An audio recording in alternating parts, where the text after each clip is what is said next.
Hello, my name is Simon Wills, and I'm going to talk to you about your ancestors and their occupations. And there are two aspects of this that I'm going to be looking at. First of all, why should you be interested in your ancestors' occupation? What value does it add to you as a genealogist? But there is a lot of information that you can find out other than just a job title that may help you with your genealogical research, or you just simply may find interesting if you want to explore your ancestors' life in more detail. And the second thing I'm going to be looking at are the sources, or at least some of them, that may help you find an ancestor's occupation. Now, I can't look at all of them because there are thousands of occupations and thousands of potential sources, but I've picked out some key ones that I think are helpful and are fairly easily accessible. So I hope this talk will be a practical one that will help you with your research. So the first part of my talk is looking at why you should be interested in your ancestor and their occupation. Well, first of all, we spend a lot of our time working.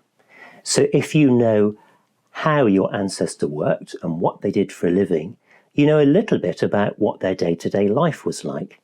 You know a bit about the career challenges, the career structure, maybe the disciplinary measures that were put in place if you strayed a bit too far from the mark as an employee.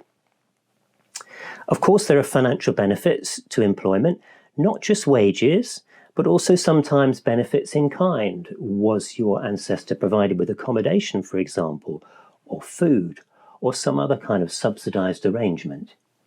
And what if your ancestor was injured at work, or when they became too old to work, was there any kind of pension system to support them? And these are the kind of things that you can find in occupational records. A particular value to genealogists is careers that run in the family. And this is very common because fathers would often train their sons or their daughters to follow them in a particular line of work, and this made sense financially.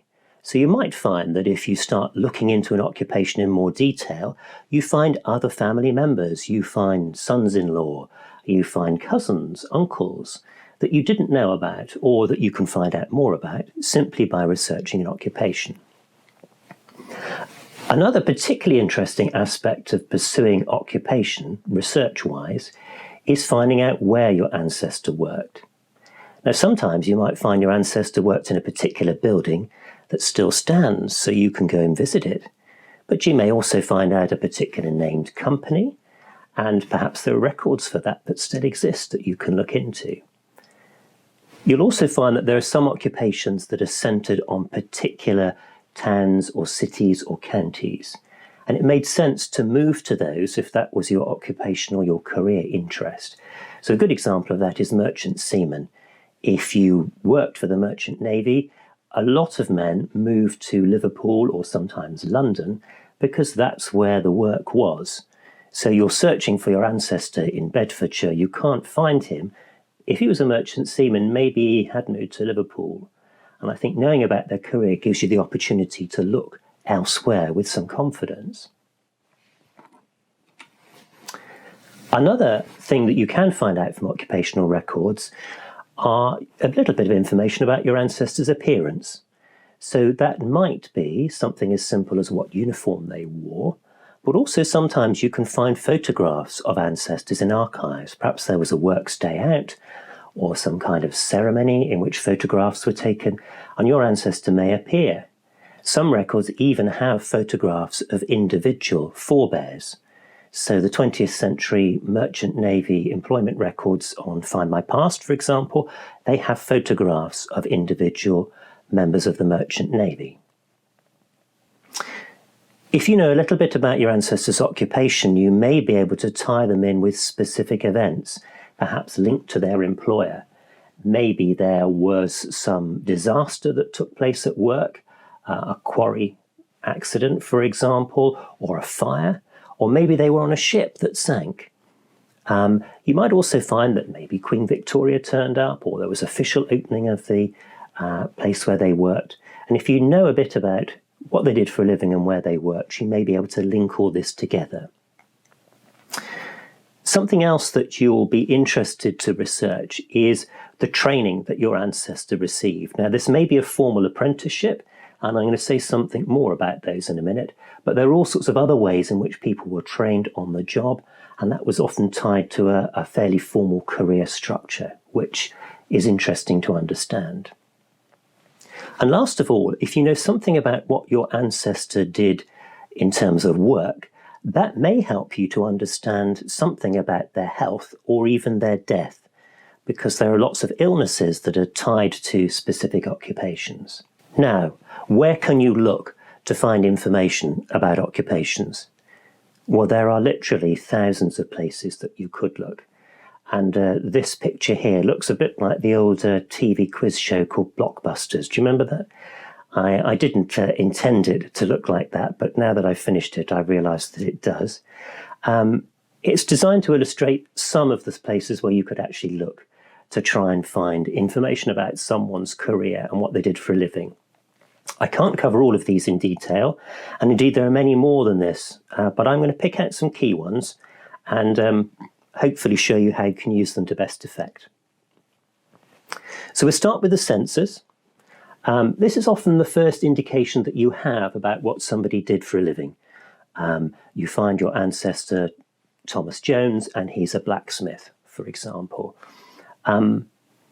What's interesting about having an occupation is that it acts as a helpful confirmation of identity.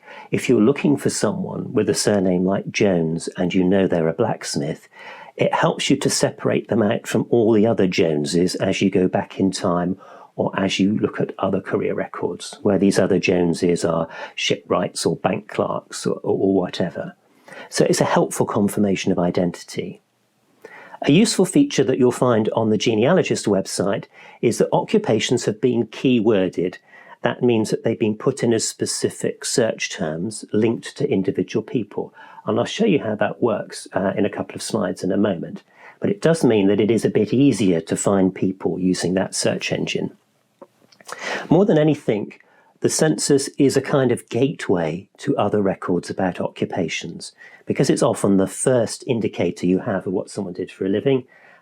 You can actually use that to then give you access to other records and know which ones to look at. So here's a screenshot from the genealogist using the census part of the website. And this is the 1861 census. So I've put in the name Henry White here, which is a very common name. And you'll see if you just put Henry White and limit it to the 1861 census, you've got 2,243 Henry Whites to look through. Far too many to look at individually to try and find your ancestor. Now see what happens if we choose an occupation for our Henry White. And I've chosen shepherd because it was an itinerant occupation, so it's someone who would move around a bit, so they're not always going to be in the same place for each successive census. And if you just put in Henry White 1861 census and this time put shepherd in the keyword box, look how the number of results has come down to just 7. So if you didn't have very much information about your Henry White, you didn't know really when he was born very reliably or where he was based, or anything much about him except his occupation, it's a really useful limiter. And when you're using the genealogist website, you can do that very easily. Now, obviously, in practice, you often do know other information. You often do know roughly when someone was born and roughly what part of the country they were living in. But it's a very helpful limiter, even if you use it by itself. We hope you enjoyed this video. If you did, please leave a like. To watch the extended, uninterrupted version, go to familyhistory.tv, link in the description. You will also find a host of talks from other experts on a variety of subjects. Don't forget to subscribe to get notified when these videos become available.